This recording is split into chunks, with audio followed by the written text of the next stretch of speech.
انسان کے طرز عمل کی وجہ سے۔ ایمان اگر ہوگا تو کم سے کم بہت مجبور ہیں، کیا کریں، حالات خراب ہیں، زبانوں پر تالے پڑے ہوئے ہیں، حق بات کہنے سے زبانیں کھینچ لی جاتی ہیں، خاموش ہے، دل میں نفرت ہے، تب مومن تو ہے۔ اس سے آگے یہ ہے کہ زبان کھولو، کہو تو صحیح، تکلیف آتی ہے تو آئے۔ وَلَنَبْلُوَنَّكُمْ بِشَيْءٍ مِّنَ الْخَوْفِ وَالْجُوعِ وَنَقْصٍ مِّنَ الْأَمْوَالِ وَالْأَنفُسِ وَالثَّمَرَاتِ، یہ کاہے کے لیے؟ یہ شاعری ہے، یہ اللہ کا کلام ہے۔ اور اس سے بھی آگے بڑھو، طاقت بناؤ، قوت بناؤ اور ٹکرا جاؤ ان سے۔ یہ صورتحال جو ہے اگر نہیں کرتے، پہلا درجہ، دوسرا درجہ، تیسرے درجے میں سے بھی گئے تو وَلَيْسَ وَرَاءَ ذَلِكَ مِنَ الْإِيمَانِ حَبَّةُ خَرْدَلٍ، تو اس کے بعد تو ایمان رائی کے دانے کے برابر بھی نہیں۔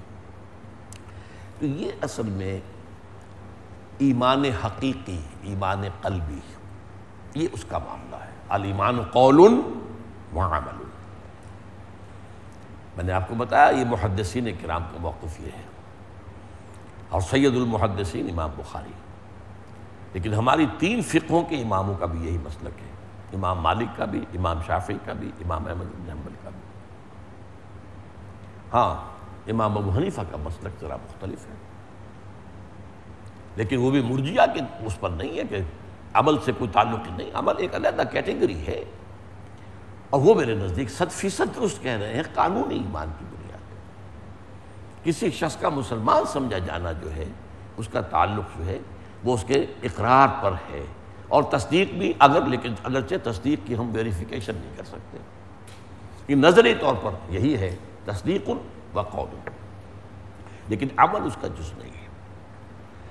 یہ اصل میں جیسا کہ میں نے عرض کیا کہ ایک بہت مشکل جو مسئلہ ہے، اور ہمارے ہاں جس پر بڑے مباحث ہیں اور بڑے، اب ظاہر بات ہے آپ کو معلوم ہے یہ 2 مسلک ہیں، حنفی مسلک اور اہل حدیث مسلک، دونوں کی اہمیت ہے اپنی جگہ پر، تو ان کے مابین تطبیق پیدا کر، یہ اصل ہوتا ہے معاملہ۔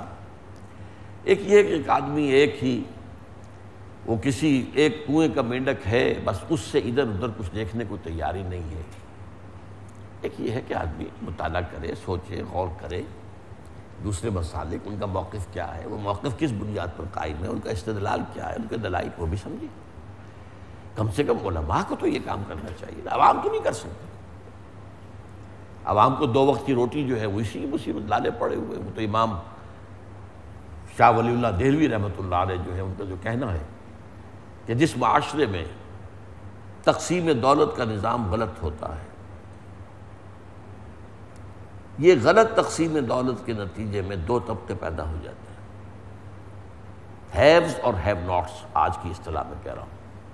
ایک طرف ارتقاء سے دولت ہو جائے گا، دولت کے انبار لگ جائیں گے، ایک طرف دولت کے انبار ہیں اور ایک طرف فقر ہے، جھگیاں ہیں، بارش آئی تو ان کی قیامت، سردی گرمی آئی تو قیامت، یہ دونوں موجود ہیں۔ اب نتیجہ کیا نکلتا ہے؟ یہ 2 دھاری تلوار ہے، جدھر پیسے کا ارتکاز ہو گیا وہاں عیاشی ہوگی، بدماشی ہوگی، عللے تللے ہوں گے، دولت کا اظہار ہوگا، نمود و نمائش ہوگی، تو شیطان کے چیلے اس اعتبار سے بن گئے۔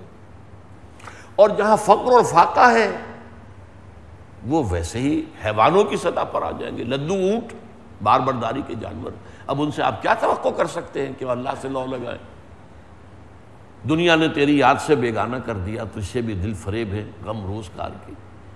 یہ جو ہے پیٹ بھرنا ہی ممکن، بھرنا کیا آدھا بھی ممکن نہیں ہو رہا۔ اسی لیے حدیث میں آیا کاد الفقر ان یکون کفرا، یہ فقر جو ہے یہ انسان کو کفر تک لے جاتا ہے۔ اس اعتبار سے یہ جو ہے مسلکوں کے مابین جمع کرنا، ان کی تطبیق باہم پیدا کرنا، یہ ایک بہت بڑا کام ہے کرنے کا، جو بہت اہم ہے، تاکہ وہ فرقہ واریت جو ہے اور اس کے اندر جو شدت ہے، اس کے اندر پھر اس کے نتیجے میں جو تلخی ہے وہ ختم ہو جائے۔ اللہ تعالی ہمیں اس کی توفیق عطا فرمائے۔ اقول قولی ھذا واستغفر اللہ لی ولکم ولسائر المسلمین والمسلمات